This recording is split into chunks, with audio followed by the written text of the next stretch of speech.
Hey friends, thanks for joining me and Happy New Year. As we get into 2021, we're looking back and seeing how a mess could be made of an entire year, and that was 2020. But we're not going to dwell on that too long, because what we want to do is we want to look forward.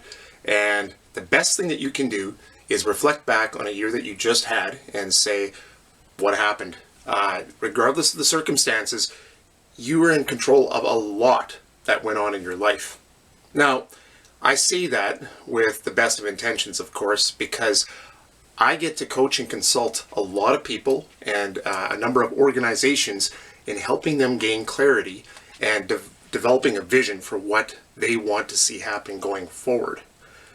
A lot of times, people, individuals, groups, teams, what have you, don't like to take a trip into the past to look at what they could have done differently, because it can be hard, it can be difficult, it can even hurt sometimes. So what I want you to do is to envision how 2020 was without the thought of all the external affecting your life. Now that's hard, because what I'm asking you to do is to look at your life as your masterpiece, so to speak, something that you are creating.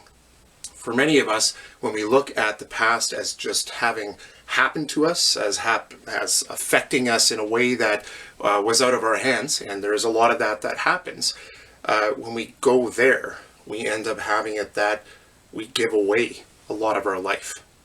And we end up giving away a lot of our vision for what it could look like in the future, maybe what God has in store for us, but also what we value and the priorities that we wish that we would embody and live out. And so my encouragement for you as we go into 2021, as we continue into 2021, is to look at how your time reflects what you value, the priorities that you have set, and the desire in your heart for what it could look like in just a year. I have no master plan in that way. I have no set vision for this is what you should desire and this is what it should be, because I prefer not to should on people, and neither should you. Not on yourself, not on others. No imposing something that is pie in the sky. Just looking at your reality, looking at what's going on in your heart, your mind, and how you interact with the circumstances and the setting that you have been given or you find yourself in. Now, you may change all of that, but the best way that changes is as a result of what you've done with yourself and the decisions you have made about yourself and the path that you find yourself on, because you're a part of the creation of that path. So let's go forward. 7-4-3-1 method. I've talked about it often. I have a number of blog posts about it. I talk to individuals about it because it's a method that I created based on crisis in my own life. I realized that it was part of an evaluation method I had been using for years. I just used different terminology for it. So when I put together my little ebook to help others with just simple language with actionable steps to find out how they can go forward with vision, I did it out of my own life. Not blaming circumstances, not blaming other people for things that were happening by my own hand. And so that's what I start with. That's my foundation. Yours is going to be very different. Yours will be unique to who you are. So that said, I just wanted to spend a few minutes talking about how that method impacts you looking back, but also going forward. I do it as simple as this, actually. I have a simple little notepad here. I have a few of them, a few different journals and whatnot that carry different ideas and different levels of thought for different times, different emotion. So for this one, you'll note, just that simple. I didn't go out and buy a journal. I'm not asking you to buy my journal, nothing like that. I just look at it as today, 7-4-3-1, reflect. How am I taking hold of what I have now and going forward with it? How am I keeping my eye on what could happen and not beating myself up because things didn't go the way I wanted them to, or maybe circumstances changed?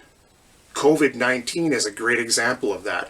that circumstances can change completely out of your control, but you still have to do something with the time you have and the circumstances you're in. I often talk about that as being a character builder, because it's how the litmus test of how you're going to interact with whatever's thrown at you and still become the person that you're designed and hopefully becoming. So, a couple of things I want you to look at is, when you look at a list like that, in my material I talk about today being what you have. Today is that base skeleton. What am I doing with today? What am I doing with today that helps me understand that it's my day? I think back to even in creation, God only had one task for each day, and he said it was good. If God creates manageable tasks for himself, I think it's a pretty good sign for the rest of people to be able to do the same thing. So that's today. What's your skeleton? What is important? What's manageable that you can hold on to today? And you can say, this is mine. This is mine. This is what I want it to look like. When I put my head on the pillow at night, I can look back and I can say, I did what I could with what I had, being who I am. Leads me into the 7. 7 days, 1 week. What are the things that I can do in the next 7 days? That when I look back on those 7 days, my values were expressed, but also I didn't take on something that I couldn't manage. And then I take it into the month, and I can do this all on one piece of paper. That list gets smaller and smaller as I go along. So when I look at those 4 weeks, I say, wow, that's 1 month. Some projects are larger. Some things I have to put on the side and say, those are the things I'm going to work on in 4 weeks. That's 4 of these. I used to call this a semester. Some people call it a quarter. I call it just one phase of life that I can look back on and say, it's a season. So when I look at a season, right now we're in winter. We're in the new year. And I can look at it and say, what is it that I desire to be a bigger building block that will take more of these and a couple of these to make one season? It's something that I can envision forward, that maybe I was trying to force into 7 days, but it won't fit into 7 days. Well, all of a sudden I have a project list. I have different things that I can focus on, and it's an expression of my values, but it's also creating larger boundaries for what I do going forward. And that all builds into 1 year. This is the shortest list, obviously. This is my vision. My vision for 1 year. What does it look like? What is one thing that when I dream at night, I say, this is where I hope to be in a year. This is what I would love to see in my own life. Maybe the impact I have on those around me. It doesn't have to be lofty. It's about you, in your surroundings, being yourself, becoming the person that you desire to be. That's the 1 year vision. What I realized in crisis was I was often trying to force the 1 year vision into 7 days or 4 weeks. Suddenly that was always supposed to happen. Not seeing it as a building block to where I was going. A path through the forest that was being cleared and paved as I walked along. I can only see so far ahead, so I have to imagine what it's going to look like. Now, where does this imagination come from? If you think of this as a funnel, and oftentimes when we think of time management, that's what we look at. As you can see, this isn't so much about time management. If you're looking for something that gives you 30-minute intervals, that's a great idea. That's actually a great way to test what your today looks like. Maybe you're inadvertently wasting all your time on a daily basis and never realized it. Maybe someone else is wasting your time and not letting you know because they're taking advantage of you. Today sets a boundary. Today sets a boundary for what your imagination can look like going forward. You see, as you look forward, you're able to maybe use a little bit more abstract terminology. The further you go away from here, the less concrete the list becomes, because it is abstract. It's time you don't have. The only time that you have is the here and now in the today. So every step you take further away from it, that's lifting your eyes up and looking into the horizon, is further away and more of an imagination thing. So what I like to do, and what I ask people to do during workshops and in coaching, is to use this as your upside down funnel. So it becomes like an hourglass. So now you're reflecting on today as the here and now looking back, which means you're actually looking at tomorrow, or yesterday, sorry, both ways. So here you are building off of what you've seen already. You're looking at maybe the way that your today did not have your values intact. Maybe your priority list, and this is where it becomes important, that you can look at your priority list and say, these are the top things that I'm living for and I'm working towards because I have them in my hands as the time is right here and now before me. Maybe it's family. Someone who says, I enjoy spending a lot of time with my family, it's a value of mine, but then they're on their phone checking emails the entire time. Well, that person has to question what that value actually is, because maybe the value is the importance of checking messages that they hope are there. What if your value is a hobby? Maybe it's something that you desire to spend more time with. Maybe it's self-empowerment. Maybe it's an exercise regime, something along those lines. That can build into a long-term vision, but it starts with today. So to reflect on your today and say, what did it look like and what does it look like right now? If your values are not being expressed and creating boundaries based on reality and the vision you have for your life, then your day is given to someone else or something else. It's not actually your today. It's no longer a building block going forward. So you keep reflecting back and you realize you've got that 1 week to look back on and say, what were some of the tasks that I tried to do or didn't do that maybe I'm now shaming myself about? We don't want to should and we don't want to shame. And we do a lot of it. So when we look back on it, what did that week look like? Was it built on the values you wanted for each day and what you wanted to express as a vision going forward?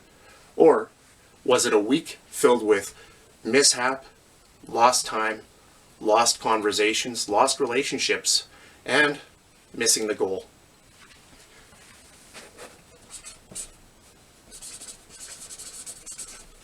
And then we look at that month and we say, what did a month look like? How did I get here to today? What value was I expressing? How was I taking on the larger tasks that build up a desire to go forward with whatever vision I have? If I'm upset about what my today looks like today, I have to keep taking steps backwards and saying,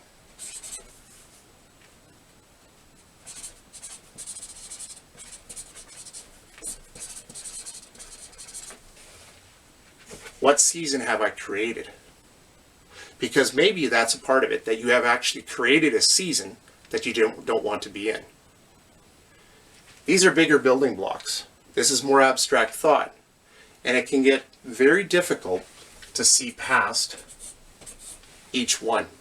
Because at each level, you may look at it and say, I'm only beating myself up with what I did this weekend today. You don't want to get into that rut. You need to move yourself forward and say, I'm going to look at it as though maybe someone else that I cared about was looking at my life and telling me, this is what I saw. This is what I hoped for in what you were doing. And finally, you've got that 1 year. Where were you exactly 1 year ago? If you're a person that doesn't journal, I'd encourage you to just make notes every once in a while. Maybe buy a cheap scribbler that you can just write something down every once in a while and date it. Then you can look back at it and say, oh, this is what I was struggling with. This is what I was blaming in my life. This is what I was shoulding on myself about. You can move away from that, because those become outcomes and desires and an imagination of what could be. It becomes a 2-year flip. There are no short goals when it comes to allowing our lives to be changed and allowing ourselves to set vision for going forward. Because a lot of those things set us up for failure. There are a lot of habits that you can change right now. And let's be honest, this today is filled with discipline. Sometimes a bit of an ugly word, but it's not. We sometimes refer to habits. The reality is it's learning to walk. If we're setting a path and we're looking back on where we were before, then going forward would mean that we have to look at how the pathway has been walked up until this point. Not a sprint, not a heavy stride or a jog where we just lull into what we're doing. An actual walk where we get to see the trees as we walk by. We get to smell the flowers. We get to feel the rain when it comes. We get to feel the warmth of the sun. We know dangers. We know highlights. We know who's walked with us because they haven't gone sprinting past. And some will do that. But we have the moments to look at and grow with them. That's the pathway.